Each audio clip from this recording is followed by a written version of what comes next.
Welcome you all in BBC Bhupendra biology concept. आज हम पढ़ने जा रहे हैं 12th क्लास का first chapter reproduction in organism. तो चलिए शुरू करते हैं। तो सबसे पहले हम पढ़ रहे हैं कि रिप्रोडक्शन होता क्या है। छोटी क्लासों में भी हमने पढ़ा है रिप्रोडक्शन क्या होता है। Biological process by which an organism produce young one of their own kind. Means एक बायोलॉजिकल प्रोसेस है, इसमें कोई भी लिविंग ऑर्गेनिज्म अपने बच्चे पैदा करता है और वो बच्चे उन्हीं के जैसे होते हैं। ये नहीं किसी और के जैसे होंगे, किसी और की तरह दिखेंगे। हाथी का बच्चा हाथी जैसा होता है, शेर का बच्चा शेर के जैसा होता है, कुत्ते का बच्चा कुत्ते जैसा होता है, बिल्ली का बच्चा बिल्ली का जैसा होता है और इंसान का बच्चा इंसान के जैसा होता है। ठीक है, तो अपने जैसे ही संतान पैदा करते हैं, उस प्रोसेस को बोलते हैं हम रिप्रोडक्शन। तब बात करते हैं व्हाई रिप्रोडक्शन इज नेसेसरी, क्यों जरूरी है। अगर हम रिप्रोडक्शन नहीं करते हैं तो भी हमारी लाइफ स्पैन के ऊपर कोई फर्क नहीं पड़ता है। हम जितने साल जिंदा रहना होता है हमें, उतने ही साल हम जिंदा रहते हैं, हमारी लाइफ स्पैन के ऊपर कोई फर्क नहीं पड़ेगा। लेकिन फिर भी हम रिप्रोड्यूस करते हैं, वो क्यों जरूरी है। For the continuity of species, ताकि अर्थ के ऊपर स्पीसीज की कंटिन्यूटी रहे, हम अपनी स्पीसीज को मेंटेन कर पाएं। Second, for population organisation. Population organisation मतलब अगर हम रिप्रोड्यूस नहीं करेंगे तो एक टाइम के बाद हम सभी बूढ़े हो जाएंगे और मर जाएंगे। लेकिन हम सब रिप्रोड्यूस करते हैं तो छोटे बच्चे भी होते हैं, एडल्ट्स भी होते हैं और ओल्ड भी होते हैं, तो पॉपुलेशन ऑर्गेनाइज हो जाती है हमारी। वेरिएशन के लिए, रिप्रोडक्शन नहीं होगा तो वेरिएशन नहीं होंगे। And fourth one, continuity of life on earth. अगर हम चाहते हैं अर्थ के ऊपर लाइफ रहे तो भी रिप्रोडक्शन बहुत जरूरी है। अब बात करते हैं what are the basic features of reproduction. Reproduction करना है तो बेसिक फीचर्स क्या क्या होंगी हमारी।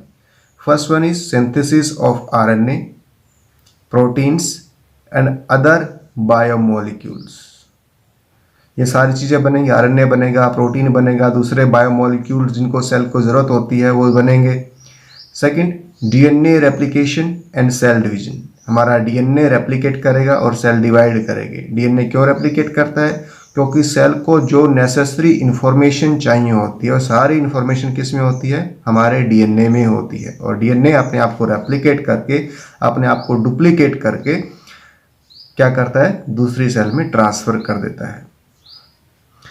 Fourth one, cell growth and formation of reproductive unit.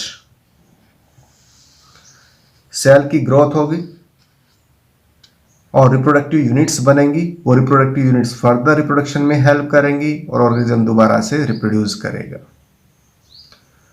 तो नेक्स्ट हम पढ़ेंगे कि लाइफ स्पेन होती क्या है। लाइफ स्पेन होती है period from birth to natural death. ये वर्ड आपको ध्यान रखना है, नेचुरल डेथ। कई बच्चे क्या करते हैं, period from birth to death लिख देते हैं, तो डेफिनेशन क्या हो जाएगी हमारी, रॉन्ग हो जाएगी। तो आपको याद रखना है period from birth to natural death. Natural death क्यों, एक्सीडेंटली हो सकता है, आदमी 2 साल 3 साल 1 महीने 2 महीने कभी भी मर सकता है, लेकिन वो उसकी लाइफ स्पेन नहीं हो कहलाएगी। लाइफ स्पेन बर्थ से लेकर के नेचुरल डेथ तक का जो पीरियड होता है उसको हम लाइफ स्पेन बोलते हैं। अब लाइफ स्पेन जो होती है वेरी करती है फ्रॉम स्पीसीज टू स्पीसीज। हर एक स्पीसीज की लाइफ स्पेन जो होती है फिक्स रहती है। And it is not related with body size. यह नहीं कि किसी का बॉडी साइज बहुत बड़ा है तो उसकी लाइफ स्पेन बहुत ज़्यादा होगी, किसी का बॉडी साइज बहुत छोटा है तो उसकी लाइफ स्पेन बहुत छोटी होगी, ऐसा नहीं है।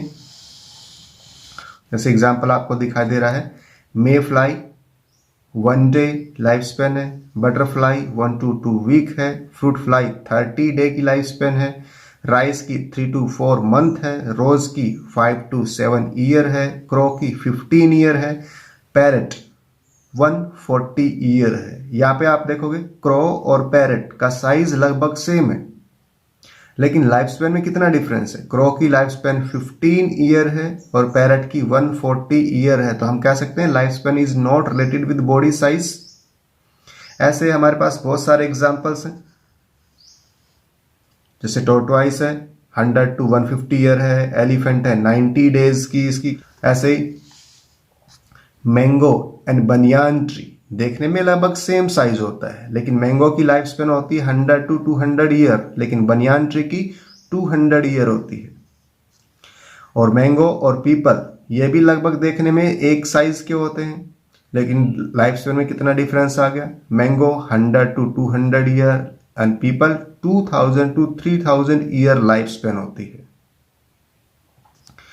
Square tree 3000 to 4000 year life span होती है। And the highest life span है लारिया ट्राइडेंटाटा, कैलिफोर्निया यूएस के अंदर है ये प्लांट, जिसकी लाइफ स्पेन 11,300 है।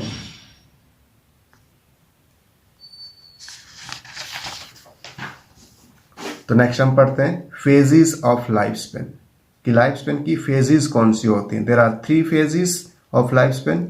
इसमें फर्स्ट आती है जुवेनाइल फेज या वेजिटेटिव फेज। जुवेनाइल वर्ड हम यूज करते हैं एनिमल्स के लिए और वेजिटेटिव हम यूज करते हैं प्लांट्स के लिए। तो जुवेनाइल या वेजिटेटिव फेज क्या होगी? It is the phase of growth. इस फेज में ग्रोथ होती है। And organism develop the capacity to reproduce. Reproduce करने की कैपेसिटी इस फेज में ऑर्गेनिज्म डेवलप करता है अपनी बॉडी के अंदर। सेकेंड है मैच्योरिटी या रिप्रोडक्टिव फेज। इस फेज में ऑर्गेनिज्म रिप्रोड्यूस करना स्टार्ट कर देता है। And third one is ageing and senescence. इस फेज में ऑर्गेनिज्म के अंदर बॉडी के अंदर क्या होता है? डिट्रियोरेशन होना शुरू हो जाता है। उसकी सारी क्षमताएं जो होती हैं वो वीक होना शुरू हो जाती हैं, उसकी वर्किंग कैपेसिटी कम हो जाती है। और ageing last stage of senescence होती है। ठीक है, terminal irreversible stage of ageing is called senescence. Third phase है हमारी ageing and senescence. Aging is progressive deterioration in the body of organism and terminal irreversible stage of aging is called senescence. And senescence leads to death of an organism. अब बात करते हैं no individual is immortal except unicellular organism. कोई भी organism अर्थ के ऊपर immortal नहीं है। बोलते हैं ना जिसका जन्म हुआ है उसकी मृत्यु भी होगी। लेकिन कुछ यूनिसेलुलर ऑर्गेनिज्म ऐसे होते हैं जिनकी कभी भी नेचुरल डेथ नहीं होती है, जैसे अमीबा, पैरामीशियम। ये यूनिसेलुलर ऑर्गेनिज्म है, इनको इमोर्टल माना जाता है, नेचुरल डेथ इनकी नहीं होती है। क्यों नहीं होती इनकी नेचुरल डेथ? क्योंकि इन ऑर्गेनिज्म में cell division is itself a mode of reproduction. क्योंकि ये सेल डिवाइड करती है तो इनकी रिप्रोडक्शन भी हो जाती है। जैसे हम देखते हैं अमीबा हमारे पास है, ये एक पेरेंट है, इसने डिवाइड किया और 2 डॉटर सेल बना दी, तो इसकी डेथ कहाँ हुई? इसने तो डिवाइड करके डॉटर सेल बना दी, 2 बच्चे बन गए, पेरेंट बॉडी तो हमारी एग्जिस्ट ही नहीं कर रही, गायब हो गई वो। तो अमीबा की डेथ कैसे होगी? तो हम बोल सकते हैं कि नो पेरेंट बॉडी लेफ्ट, सो अमीबा और paramecium Euglena never undergo natural death. ये डिवाइड करके डॉटर सेल में कन्वर्ट हो जाते हैं, पेरेंट बॉडी इनकी एग्जिस्ट ही नहीं करती है। तब हम पढ़ते हैं रिप्रोडक्शन के टाइप्स। 2 मेन टाइप हैं, asexual reproduction and sexual reproduction. पहले हम एसेक्सुअल रिप्रोडक्शन के बारे में पढ़ेंगे। एसेक्सुअल रिप्रोडक्शन में हम पढ़ेंगे वेजिटेटिव प्रोपोगेशन, स्पेशल टर्म हम यूज करते हैं। एक टाइप का एसेक्सुअल रिप्रोडक्शन है प्लांट्स के अंदर। एनिमल्स के अंदर fission, budding, fragmentation, regeneration, gemma formation, spore formation, ये दूसरे ऑर्गेनिज्म में होता है, जिसमें एनिमल्स भी हैं, मोनेरा भी हैं, प्रोटिस्ट भी हैं।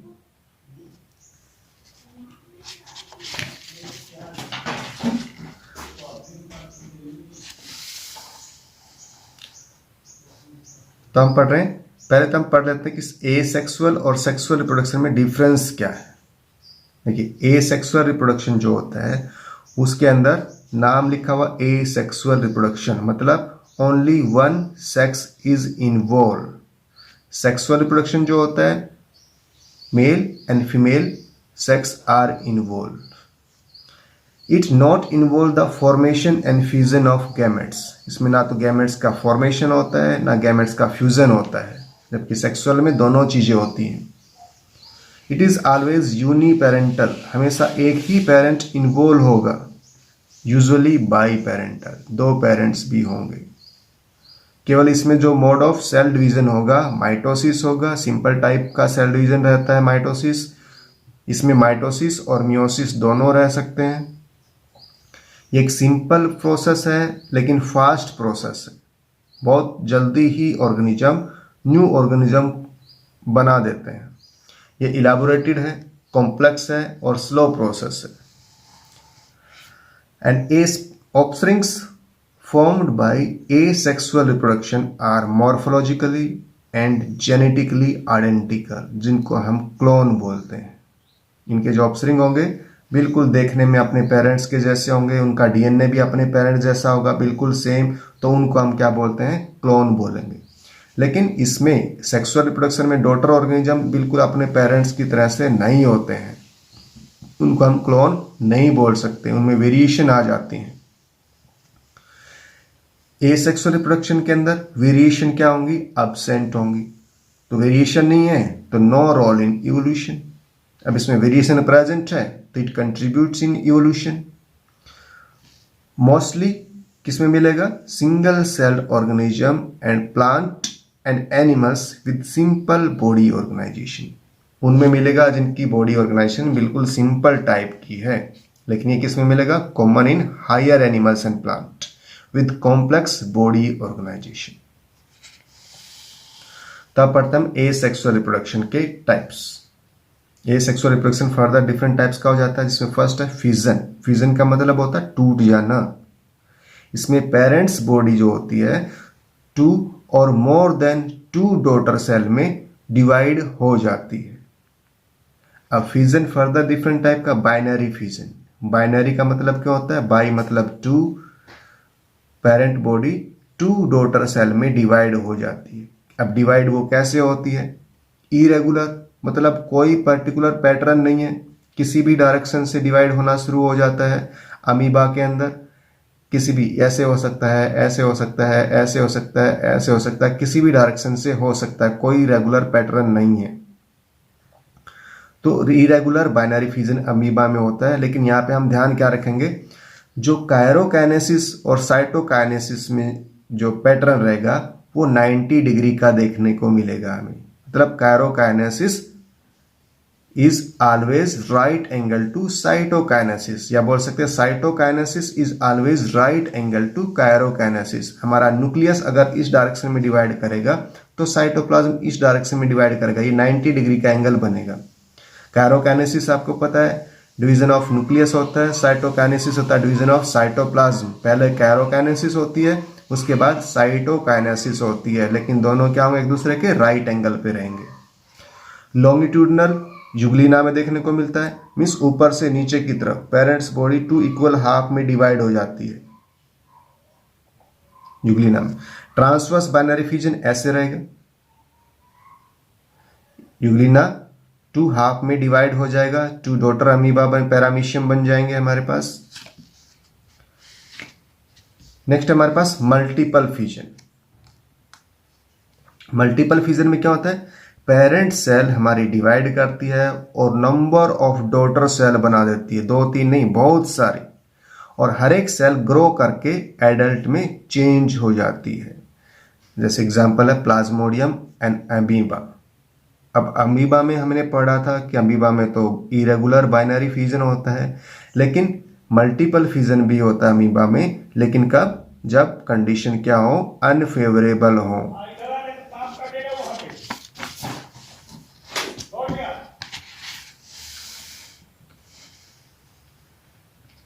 तो नेक्स्ट पढ़ते हैं प्लाज्मोडियम के अंदर मल्टीपल फिजन कैसे होता है, फिर अमीबा के बारे में पढ़ेंगे। तो प्लाज्मोडियम के अंदर, जो कि एक मलेरिया का पैरासाइट होता है, प्लाज्मोडियम प्रोटोजोन होता है, तो प्लाज्मोडियम की सेल जो होती है उसको साहिजोंट भी बोला जाता है। ये उसका न्यूक्लियस है, साइटोप्लाज्म है, और ये इसके ऊपर क्या है, एक प्रोटेक्टिव कोट जिसको सिस्ट लेयर भी बोलते हैं। जब कंडीशन अनफेवरेबल होती है तो वो अपने चारों तरफ क्या बनाता है, एक प्रोटेक्टिव कोट बना लेता है जिसको सिस्ट लेयर बोलते हैं। और उसके अंदर फिर क्या होता है, सिंपल डिवीजन होता रहता है, और बहुत सारी अंदर ही अंदर बहुत सारी क्या बन जाती हैं, डॉटर सेल बन जाती है। ठीक है, कैसे बनती daughter cell, by multiple fission बनती है। अब जब कंडीशन फेवरेबल आ जाती है तो आउटर जो सिस्ट लेयर थी वो ब्रेक हो जाती है, और उसमें से बहुत सारी जो डॉटर सेल बन गई थी वो लिबरेट हो जाती हैं और जाकर के न्यू ऑर्गेनिज्म बना देती है। ऐसे ही अमीबा के अंदर जब कंडीशन अनफेवरेबल होती है तो अमीबा के अंदर जो सूडोपोडिया होते हैं, अमीबा उन सूडोपोडिया को विड्रॉ कर लेता है और राउंड इन शेप हो जाता है, और यह भी अपने चारों तरफ क्या करता है, एक सिस्ट वॉल बना लेता है जो एक प्रोटेक्टिव होती है, इसको अनफेवरेबल कंडीशन से बचाती है। जैसे हम सर्दियां बहुत आ जाती तो कंबल या रजाई ओढ़ लेते हैं, ऐसे ही जब कंडीशन अनफेवरेबल होती है तो अमीबा भी और प्लाज्मोडियम भी दोनों क्या करते हैं, अपने चारों तरफ एक प्रोटेक्टिव कोट बना लेते हैं जिसको हम सिस्ट वॉल बोलते हैं, और अंदर वो क्या करते हैं, फिर मल्टीप्लाई करते हैं और छोटी छोटी सेल बना देते हैं जिनको अमीबोए बोला जाता है। ठीक है, और सूडोपोडियोपोर भी बोल देते हैं इनको, सूडोपोडियोपोर भी बोल देते हैं। जब कंडीशन फेवरेबल आ जाती है तो सिस्ट वॉल हमारी ब्रेक हो जाती है, और ये छोटी छोटी अमीबा जो होते हैं लिबरेट होते हैं लाइक ए स्पोर, इनको हम सूडोपोडियोपोर बोलेंगे, और इस प्रोसेस को बोलते हैं स्पोरुलेशन। जब अमीबा अपने चारों तरफ सिस्ट की लेयर बनाता है तो इस कंडीशन को बोलते हैं इंसिस्टमेंट। कंबल या रजाई जब ओढ़ लेता है अमीबा को, जब ठंड लगती है अनफेवरेबल कंडीशन में, तो उस कंडीशन को क्या बोलते हैं, इंसिस्टमेंट बोलते हैं। और जब कंडीशन फेवरेबल आ गई, नॉर्मल मौसम हो गया, तो कंबल उसने उतार के फेंक दिया, और उसमें से जो छोटे छोटे अमीबा हमारे बने थे वो एकदम से स्पोर की तरह से लिबरेट हुए। उस प्रोसेस को हमने नाम दिया स्पोरुलेशन। अब वो छोटे छोटे अमीबा ग्रो करेंगे और मैच्योर अमीबा में कन्वर्ट हो जाएंगे। तो नेक्स्ट हमारे पास है बर्डिंग। बर्डिंग में क्या होता है, पेरेंट्स बॉडी जो होती है वो छोटी सी आउटग्रोथ प्रोड्यूस करती है, जिस आउटग्रोथ को हम बोलते हैं बर्ड। वो आउटग्रोथ क्यों बनती है, due to cell division at a particular site. एक ही जगह पे सेल हमारी बार बार डिवाइड करती है, जिसकी वजह से एक आउटग्रोथ निकल के आती है, और वो आउटग्रोथ या बर्ड जिसको हम बोलते हैं वो सेपरेट हो जाती है पेरेंट से और ग्रो करती है इनटू न्यू इंडिविजुअल।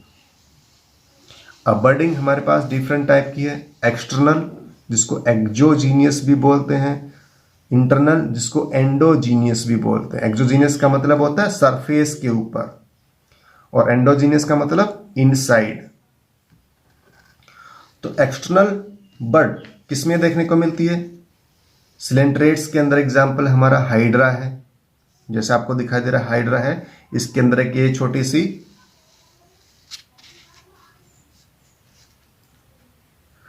सी आउटग्रोथ निकली है, दैट इज कॉल्ड बर्ड। ये इसका माउथ है, ये इसके टेंटासिल्स हैं जो इसको फूड को कैप्चर करने में हेल्प करते हैं। तो सिलेंट्रेट्स में हमारे पास हाइड्रा है, फंगस में हमारे पास ईस्ट है, एनिलीड में हमारे पास साइलिस है, ट्यूनिकेट में हमारे पास सेल्पा है, जिसमें क्या होती है, एक्सटर्नल बर्डिंग होती है। इंटरनल बर्डिंग की बात करें, ये इनसाइड द बॉडी होती है। इसका एक फेमस एग्जांपल और काफी बार यहां से क्वेश्चन आता है, फ्रेश वाटर स्पंज, इसका नाम है स्पोंजिला। फ्रेश वाटर में रहती है इसलिए इसको फ्रेश वाटर स्पंज बोल देते हैं, नाम है स्पोंजिला। स्पोंजिला के अंदर ये इसका स्ट्रक्चर होता है गैम्यूल्स, जो एक टाइप की क्या है, इंटरनल बर्ड है। गैम्यूल्स जो होता है उसके अंदर एक होलो कैविटी होती है, उसमें बहुत सारी छोटी छोटी सेल्स होती हैं, जिस सेल को बोला जाता है आर्कियोसिस्ट सेल। और इन आर्कियोसिस्ट सेल के अंदर, ये आर्कियोसिस्ट सेल हैं सभी, इन आर्कियोसिस्ट सेल के अंदर एक प्रॉपर्टी होती है, इसको बोलते हैं टोटीपोटेंसी। टोटीपोटेंसी मतलब each individual cell have ability to produce complete organism। ये बाहर इसका प्रोटेक्टिव के कोट है, ये बाहर इसके स्पिक्यूल्स प्रेजेंट होते हैं प्रोटेक्शन के लिए, और ये एक छोटा सा पोर होता है जिसके थ्रू, इस पोर को माइक्रोपाइल बोलते हैं, इस माइक्रोपाइल के थ्रू गैम्यूल्स के अंदर जो आर्कियोसिस्ट सेल होती है वो यहाँ से बाहर निकलती है और जा करके न्यू ऑर्गेनिज्म में कन्वर्ट हो जाती है।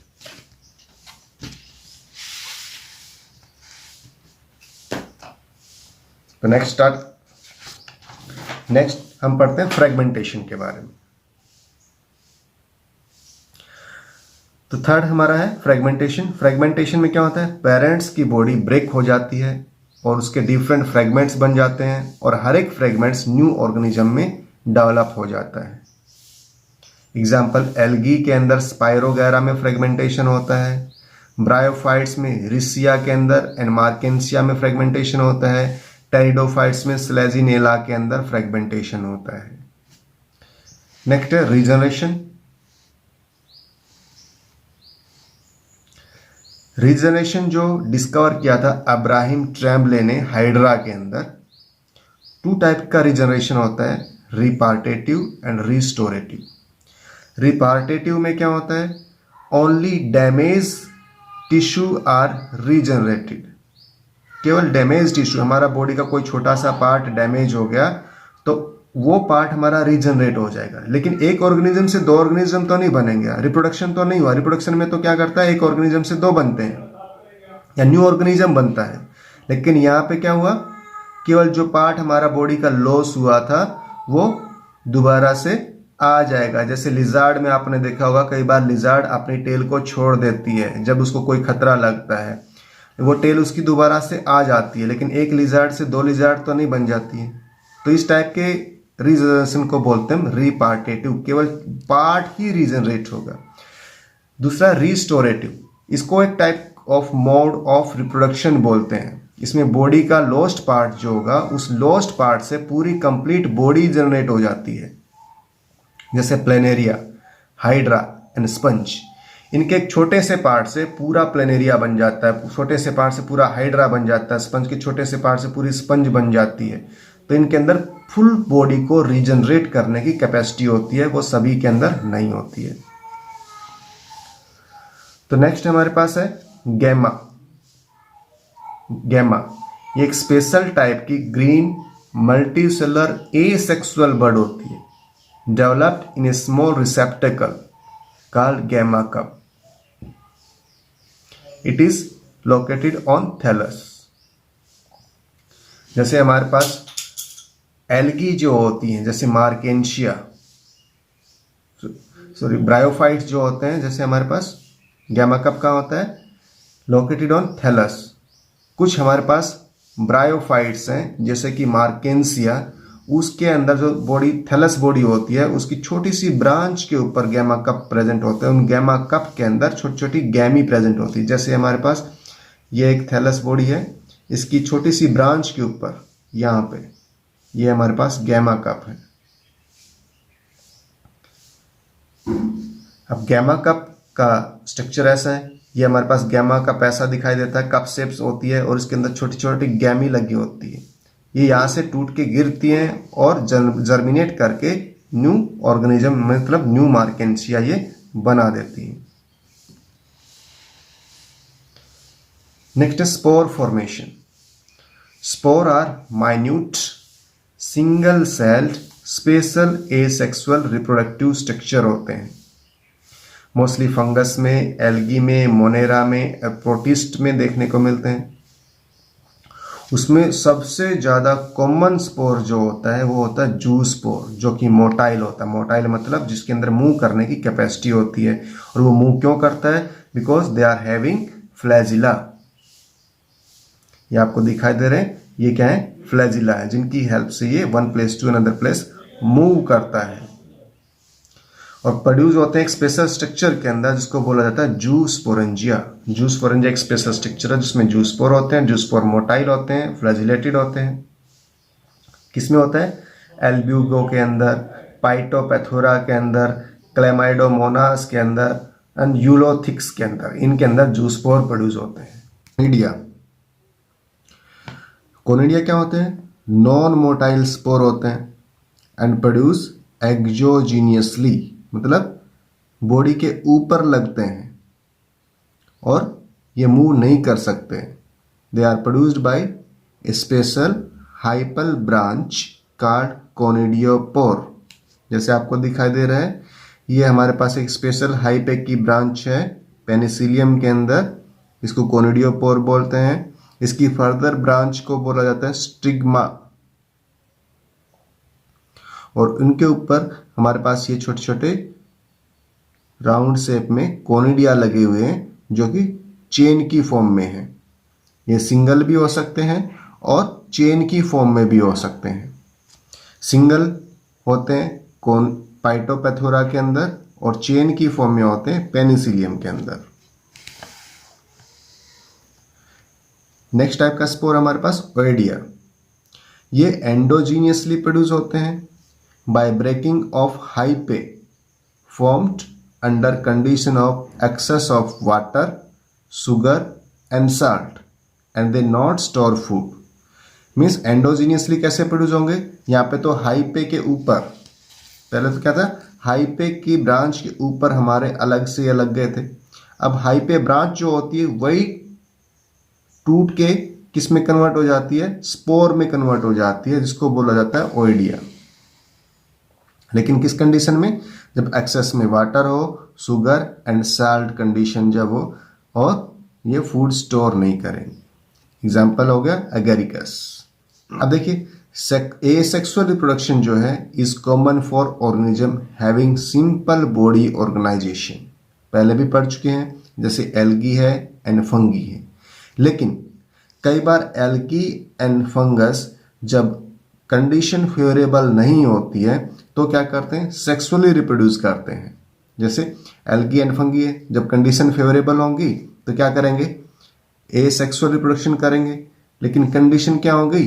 अनफेवरेबल हो गई, या एडवर्स कंडीशन बोल सकते हैं, तो उस टाइम पे क्या करते हैं? सेक्सुअली रिप्रोड्यूस करते हैं। ऐसा क्यों? कई बार क्वेश्चन आ जाता है। ऐसा इसलिए होता है क्योंकि during sexual reproduction they produce gametes. Gametes fuse to make zygote and zygote make thick wall to becomes zygospore. Zygote जो बनेगा वो अपने चारों तरफ थिक वॉल बना लेता है, जिससे जाइगोस्पोर बन जाता है। And zygospore dispersed and germinate in favourable condition. वो डिस्पर्स करेगा और फेवरेबल कंडीशन आते ही वो जर्मिनेट कर जाता है। ये इनको बेनिफिट मिलता है। अब क्लेमाइडोमोनास है और यूरोथिक्स है, उसमें गैमेट्स और जूस्पोर जो होते हैं वो सिमिलर होते हैं। तो आज के लिए वीडियो में इतना ही। नेक्स्ट वीडियो में हम पढ़ेंगे vegetative propagation in plants. Thank you.